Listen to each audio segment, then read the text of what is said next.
Hi Cece, welcome to week 12 of your timeline. Our first card this week is Genghis Khan rules the Mongols. A Khan is a great ruler, more like an emperor or a king of all. And Genghis was the first Khan. After that, people were called Khan after him, sort of in the same way that people were called Caesar after Julius Caesar. Under his leadership, the Mongolian Empire eventually became the largest contiguous land empire in the history of time.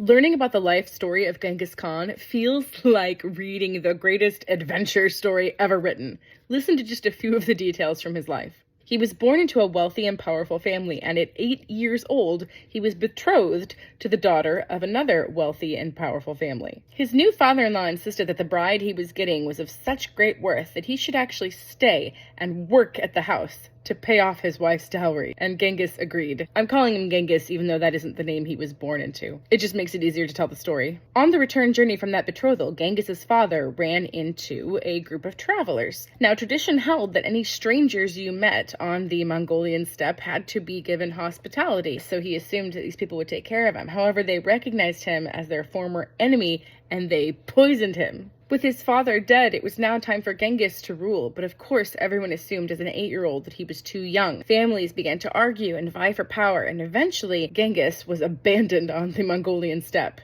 Basically, big grassy fields. They just left him there. He and his family had to hunt for roots and berries to survive. So many bits of interesting adventure happen at this point.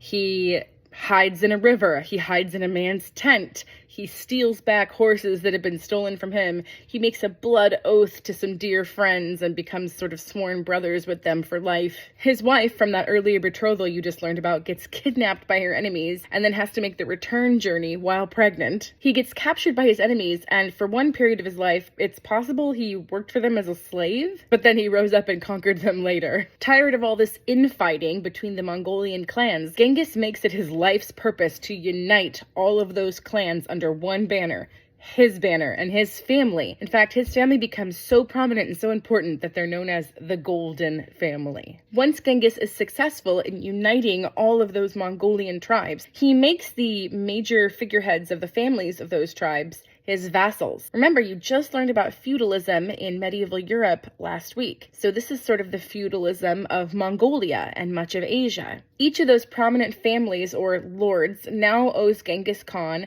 soldiers, knights who are willing to fight for him. And he definitely uses those soldiers to conquer a huge swath of China and other parts of Asia. At one point, he swears this dramatic oath by a river. If I am able to achieve my great work, I shall always share with you men the sweet and the bitter. If I break this word, may I be like the water of the river, drunk up by others. And this moved the Mongolian soldiers to tears. Just a few more quick fun facts to remember about Genghis Khan. 1, his name is under dispute. Some historians called him Genghis or Chinggis or Kingis. It's also interesting to note that although his military force was known for its power, force, bloodthirstiness, maybe even cruelty, he was also known for setting up a meritocracy in Mongolia, where, aside from that golden family, it mattered what you did. That was how you rose through the ranks. It was not necessarily just how you were born. Another is that this great unity, this gathered force of his, came from many different religions. There were Christians, Muslims, and Buddhists among Genghis Khan's army. His grandson was Kublai Khan. You may remember that name from a famous poem, which begins with the line, "In Xanadu did Kublai Khan a stately pleasure dome decree." Another interesting fact about Genghis Khan is that we know much of what we do about him because of a book called The Secret History. He was so secretive that during his lifetime, he wouldn't allow any images or depictions to be made of his face. So we have almost no idea what he looked like. But according to some sources, he may have been a blue-green-eyed redhead. It's always the redheads. Although we'll never know what his face really looked like, you can see some artistic depictions of his face on Mongolian money. To create the sign for Genghis Khan rules the Mongols, we're going to start with an ASL G, which is these little pinching fingers. Genghis Khan. You might notice that this also looks like we're saying tiny, something small. So we're going to close the motion by showing how Genghis Khan's empire grew bigger and bigger and bigger. It looks like this. Genghis Khan rules the Mongols. Just get as big as you can. That's it. Next, we have England's Magna Carta, though its real name is the Magna Carta Libertatum, the Great Charter of Freedoms. This is a very famous document signed in the year 1215 by King John of England. Now, it wasn't quite signed. It was a royal seal that was applied to the document, so you shouldn't imagine a guy with a quill sitting at a desk, no matter what those medieval artists tell you. But he did agree to it, and that was a really big deal, because it was the first time the people had gotten a monarch to agree to anything like it. You might remember King John from the Robin Hood story. In Robin Hood, whether you've read a book about it or seen a film depiction of it or even the Disney animated film, it's sort of universally agreed that King John is the bad guy, and he's always levying taxes, and the poor Anglo-Saxons can't pay those taxes, and he's depicted as such a bad king. Those depictions are fairly accurate. Things were not going well for King John during his reign. He had lost much of his ancestral land to some of his enemies, and he'd been spending years and years and the lives of thousands of men trying to get those lands back. He had also been levying taxes against the barons of his kingdom to raise the money to get those soldiers and to pay for these wars in foreign lands. Not only was he taxing them, in many cases he was confiscating their property and even their land. Finally, a group of barons said, "Enough is enough. This isn't the way a king should be allowed to behave. A king is not really above the law. The king should be the ultimate example of the law." So they formed together into a group of rebels. They're called the Rebel Barons. And gradually they fought and fought against King John until, in the year 1215, at Runnymede, they convinced him to agree to this charter that they had drawn up. The Magna Carta went through several changes over hundreds of years, but basically it argued that there are some rights that should not be violated, even by a king. It argued that the church had rights, that the church should be protected. It argued that confiscated land should be returned to its proper owners. It argued that England should secure the release of hostages. It declared that you couldn't wrongfully imprison someone just because you were the king, and that if you were imprisoned by the king on legitimate grounds, you had the right to swift justice. It wasn't necessarily a trial system, so I won't say swift trial, but you weren't allowed to just leave someone languishing in prison while you decided whether or not they were innocent or guilty. They had a right to swift justice. And of course, it also argued that there should be a limit on the amount of taxes that a king can levy against his own people. A group of 25 barons got together, and they were the ones who were going to enforce this charter with the king if he failed to honor any aspect of it. Today, there's still a fun genealogical society called the Magna Charta Society, or Magna Carta Society, that's made up of people who are descended from those original 25 barons. You may have heard the phrase, "No person shall be deprived of life, liberty, or property without due process of law." That's from the Fifth Amendment of the United States Constitution, but it's derived from the Magna Carta. Unfortunately, neither side, neither the barons nor King John, but mostly King John, honored their agreements from the Magna Carta. And eventually this led to the Barons' War and several other conflicts. However, the Magna Carta still stands as this defining document in the forming of countries and the handling of monarchy and limiting powers of government against its own people. And it was all somewhat moot by the following year, 1216, because King John suddenly took ill and died. To create the signs for England's Magna Carta, we'll first start with the sign for England. There's a palm here, another hand sort of comes down on top of it, and there is a side to side. England's. Magna means great, so we'll do great just like from our Alfred the Great sign. And for Carta, or charter, we're going to harken back to a sign we did a long time ago for law in Babylon. Here we have our tablet or our sheet of paper, and instead of doing L for law, we're going to do C for Carta. So altogether that's England's Magna Carta. Next up is the Ottoman Empire, or the Turkish Empire.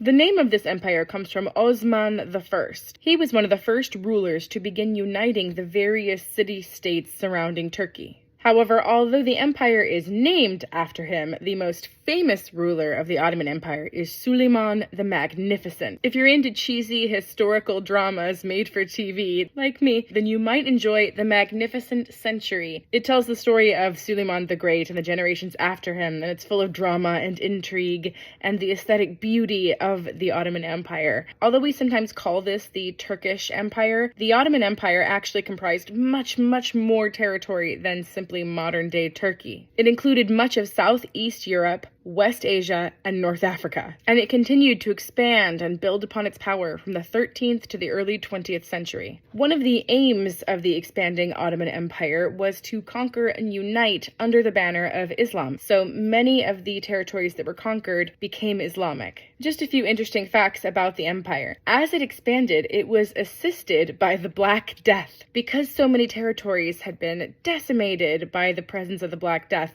they weren't able to put up much of a defense when the Ottoman Empire came a-knockin'. If this plague house is a plaguin', don't come a-knockin'. No. Another big thing to remember about this empire is they were responsible for conquering Constantinople. This effectively brought down and destroyed the Byzantine Empire. After generations of Islamic rule, the city of Constantinople was renamed Istanbul.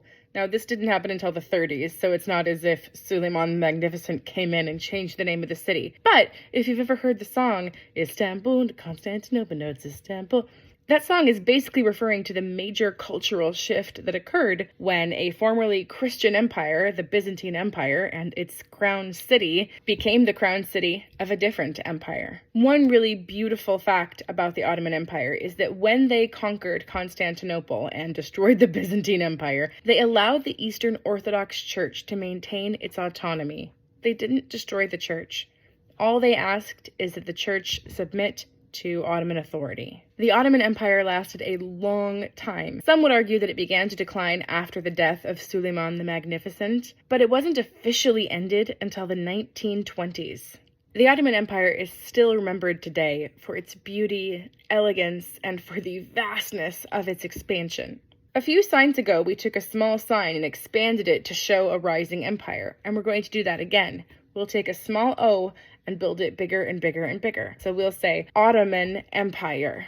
Next up is Marco Polo's journey to China. Marco Polo was a Venetian explorer, merchant, and writer, or at least dictator of stories.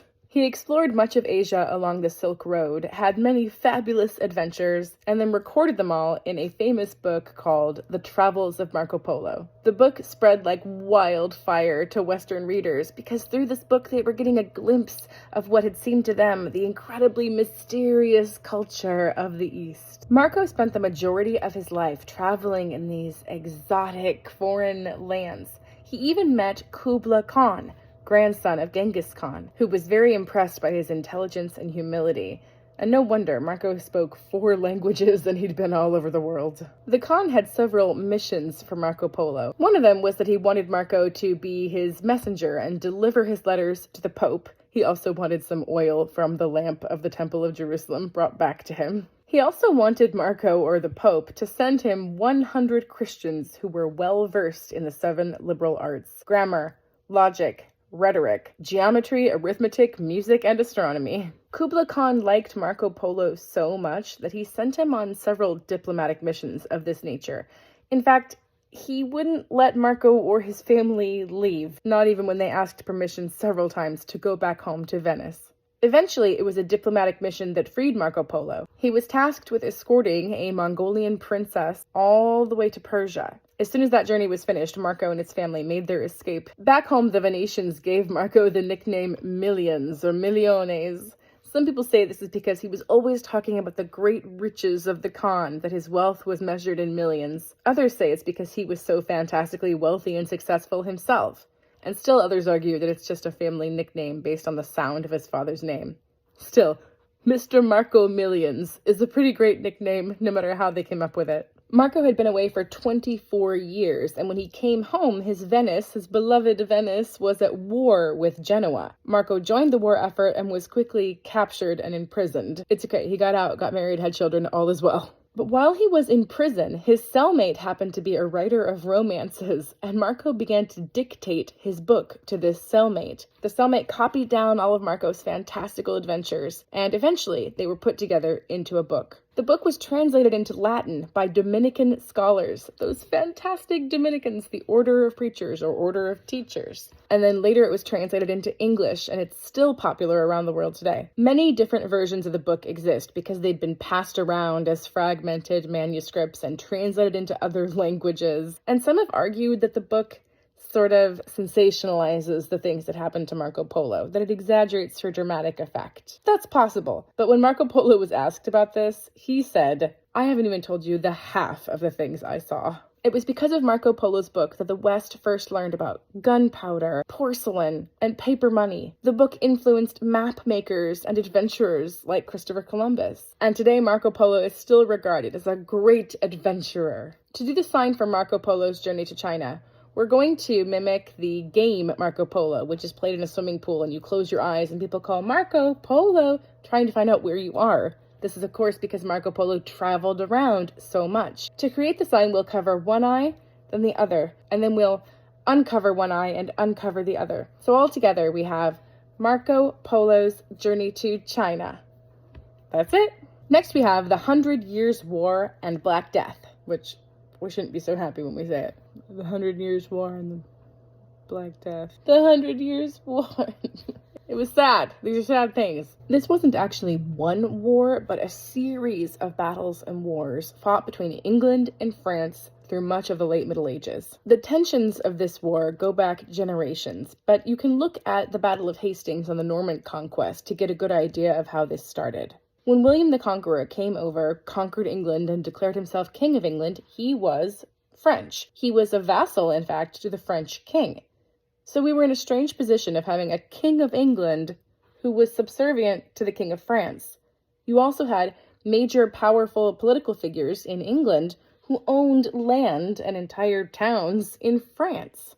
So there was a lot of tension going back and forth as far as who was really in charge, who had the power, England or France. And in much the same way that the Norman conquest started off with the death of a king, after which no one could decide who should be the next king, it was also the death of a king that led to the 100 Years' War. By the way, it's not 100 years, it's like 116 years, but there were a few truces in between, so we just say 100 Years' War, okay? Okay. This time it was the King of France who died, and it was the King of England who decided he had a right to the French throne. Let the games begin.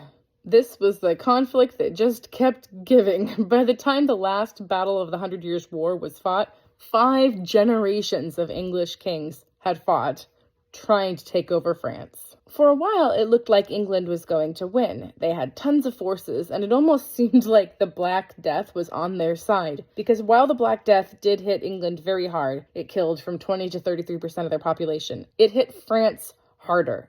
It knocked out 50% of the population. That made it a lot easier for England to attack. To top that off, the English had a major victory at Agincourt. If you know your Shakespeare, this is Henry V. Once more into the breach. It's the big famous battle of English history. It's also from that conflict and from the play about that conflict where we get the phrase, "We few, we happy few, we band of brothers." It's a rousing fight speech that the king gives to get his troops to give it one more try, and they win. The English forces defeat France that day. However, France comes roaring back to life not too long after that, with Joan of Arc, this young girl who has arisen to lead the French forces. But then the English snatch the victory back. They capture Joan and have her executed. Eventually, the French rebuff the English advances, and the last conflict is fought. That conflict, the Battle of Castile, is the first major battle to be won using field artillery. As far as other military advancements, we also credit the 100 Years' War with giving us the standing army, or at least returning the tradition of having a standing army. Because France was being attacked so constantly by England that they finally just hired and paid for a permanent standing army to always be ready to go and attack. This was really different than depending on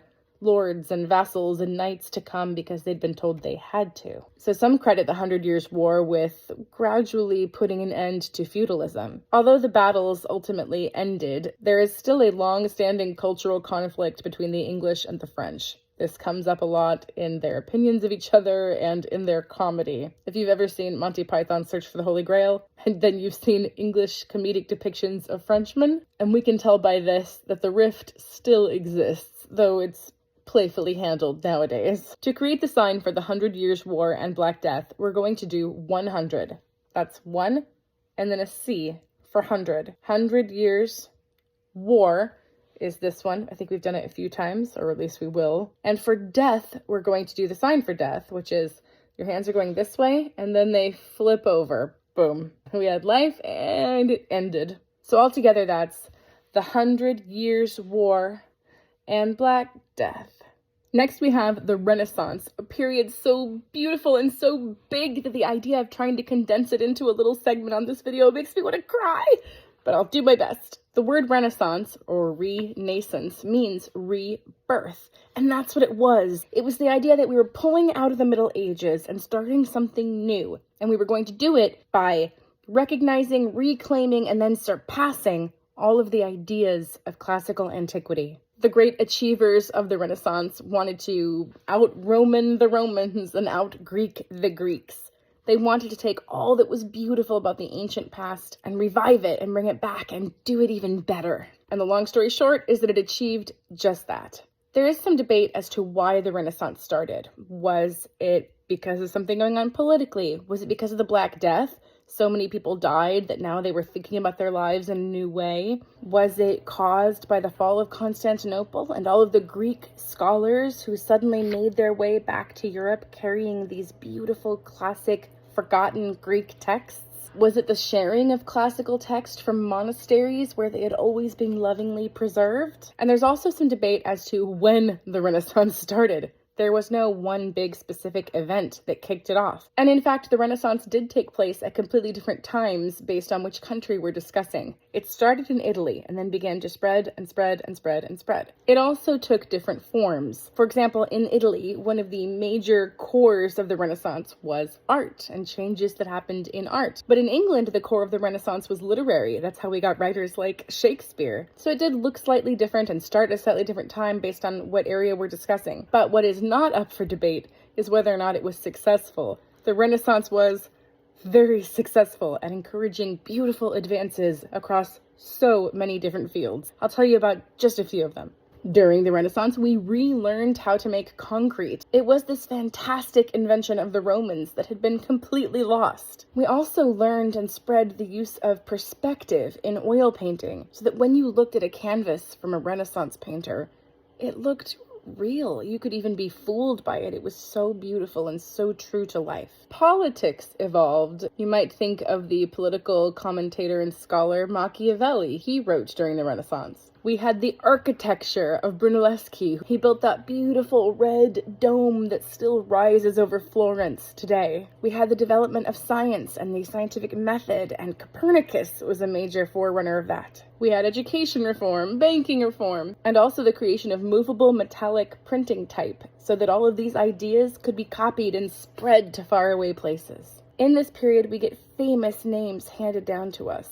Leonardo, Donatello, Michelangelo, Raphael, all the Ninja Turtles. You may have noticed that the name of one specific artist or thinker is often attached to the advances in this era, and that's not by accident. The Renaissance wasn't a communal time. It was a time of fierce individualism. In fact, the dominant philosophy of the period was humanism, this idea that man is the measure of all things, and if pushed to his ultimate development, man can be amazing. Now, interestingly, this philosophy did not lead to a rejection of Christianity, and that's because Christ was considered the greatest, most perfect man. You may have noticed that there were changes in so many areas and so many subjects. In fact, we have a term, Renaissance man, that means a person who's good at bunches of subjects, because in the Renaissance, so many areas are being developed. To create the sign for Renaissance, we're going to do an ASL-R, and then we're going to take it and sort of plunge it under the waters and have it come up again. And that's birth or rebirth. So, the Renaissance. That's it. Our last card this week is China's Ming Dynasty.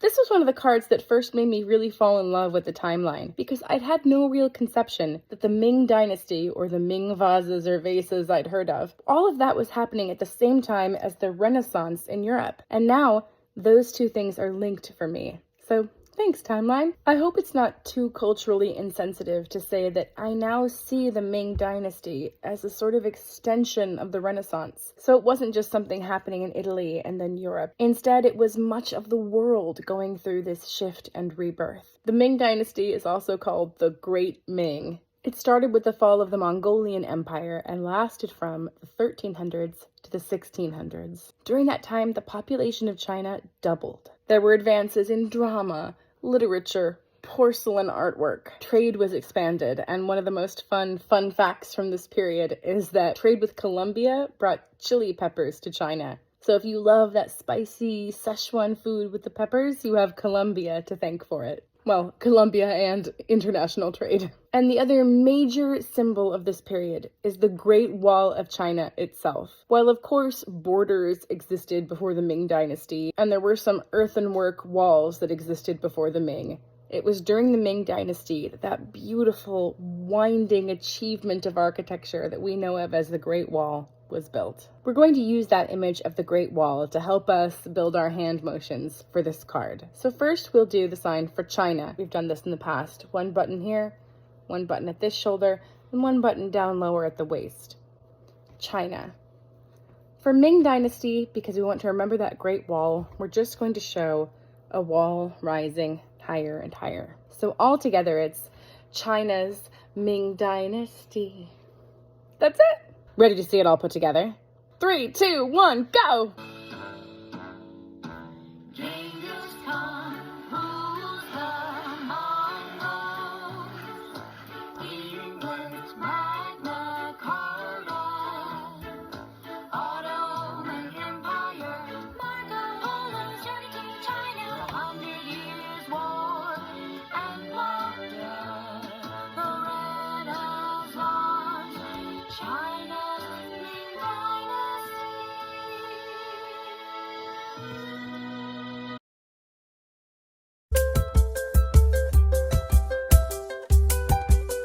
Okay, here we go.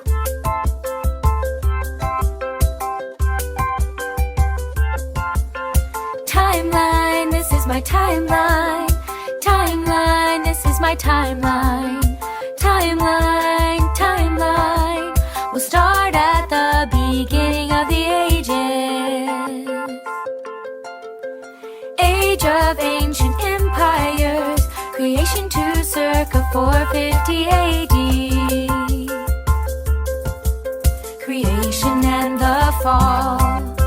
The flood and the Tower of Babel. Mesopotamia and Sumer Egyptians. 3000 BC, 3000 BC. Indus River Valley Civilization. Minoans and Mycenaeans. 7 wonders of the ancient world. Patriarchs of Israel. 2000 BC, 2000 BC. Hittites and Canaanites, Kush, Assyrians, Babylonians, China, Shang Dynasty, Hinduism in India, Phoenicians and the alphabet, Olmecs of Mesoamerica, Israelite Exodus and desert wandering, Israelite conquest and judges, Greek Dark Ages, Israel's United Kingdom. 1000 BC, 1000 BC, early Native Americans. Israel divides into 2 kingdoms, Homer and Hesiod. Rome founded by Romulus and Remus. Israel falls to Assyria. Assyria falls to Babylon. Lao Tzu, Confucius, Buddha. Judah falls to Babylon. Temple destroyed. Babylon falls to Persia. Jews return and rebuild the temple. Roman Republic, Golden Age of Greece, Peloponnesian Wars. Persia falls to Alexander the Great. India's Mauryan Empire, Mayans of Mesoamerica, Punic Wars, Rome conquers Greece. Roman dictator Julius Caesar, Caesar Augustus and the Pax Romana. John the Baptist, Jesus the Messiah.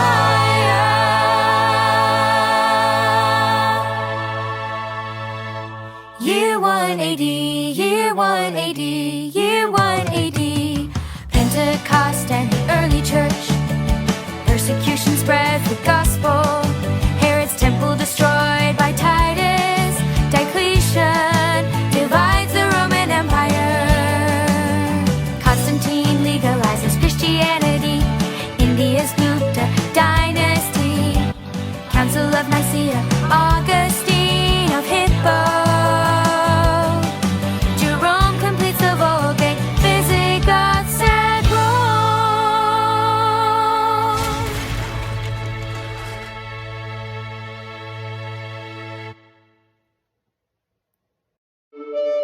The Middle Ages, circa 450 to circa 1500. Council of Chalcedon, Western Roman Empire falls to barbarians. 500 AD, 500 AD. Once is enough. Ah! Byzantine Emperor Justinian. Benedict and monasticism. Mohammed founds Islam. Clans in early Ghana in Africa. Franks defeat Muslims at the Battle of Tours. Golden Age of Islam. Ooh. Vikings raid and trade. Japan's Imperial. Charlemagne crowned Emperor of Europe. Alfred the Great of England. Eric the Red and Leif Erikson. Norse explorers. Vladimir the First of Kiev. Byzantine Emperor Basil the Second. 1000 AD, 1000 AD. East-West schism of the church, Norman conquest and feudalism in Europe, the Crusades in Zimbabwe and early Mali in Africa, Aztecs of Mesoamerica, Francis of Assisi and Thomas Aquinas, Japan's shoguns, Incas of South America. Genghis Khan rules the Mongols. England's Magna Carta. Ottoman Empire. Marco Polo's journey to China. 100 Years' War and Black Death. The Renaissance. China's Ming Dynasty.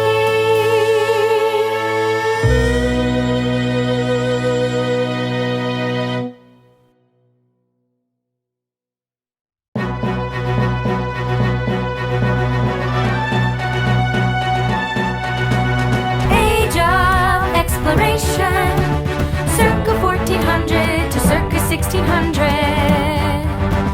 Prince Henry founds School of Navigation, slave trade in Africa. Gutenberg's printing press, Songhai in Africa. Tsar Ivan the Great of Russia, the Spanish Inquisition. Columbus sails to the Caribbean.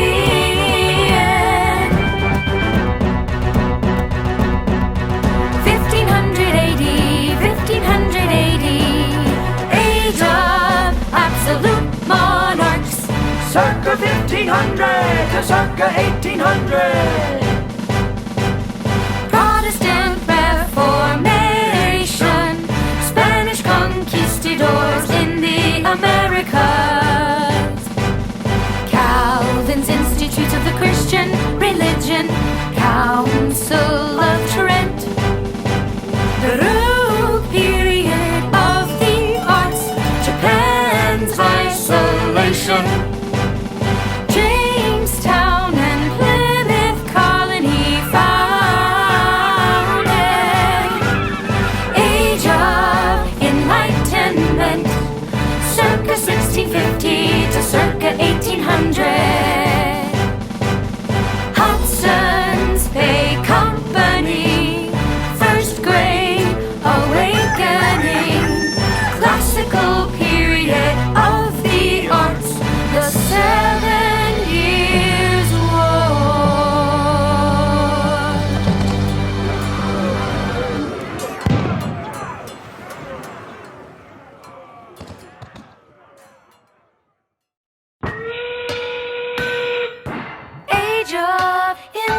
country, circa 1760 to circa 1969. James Cook sails to Australia and Antarctica. American Revolution and General George Washington. Madison's Constitution and the Bill of Rights. French Revolution, Second Great Awakening. Louisiana Purchase and Lewis and Clark Expedition. Napoleon crowned Emperor of France. Liberation of South America. The War of 1812, the Missouri Compromise. Immigrants flock to America. The Monroe Doctrine, romantic period of the arts. Cherokee Trail of Tears, U.S. westward expansion. Marx publishes the Communist Manifesto. The Compromise of 1850 and the Dred Scott Decision. U.S. restores trade with Japan. British Queen Victoria's rule over India. Darwin publishes The Origin of Species.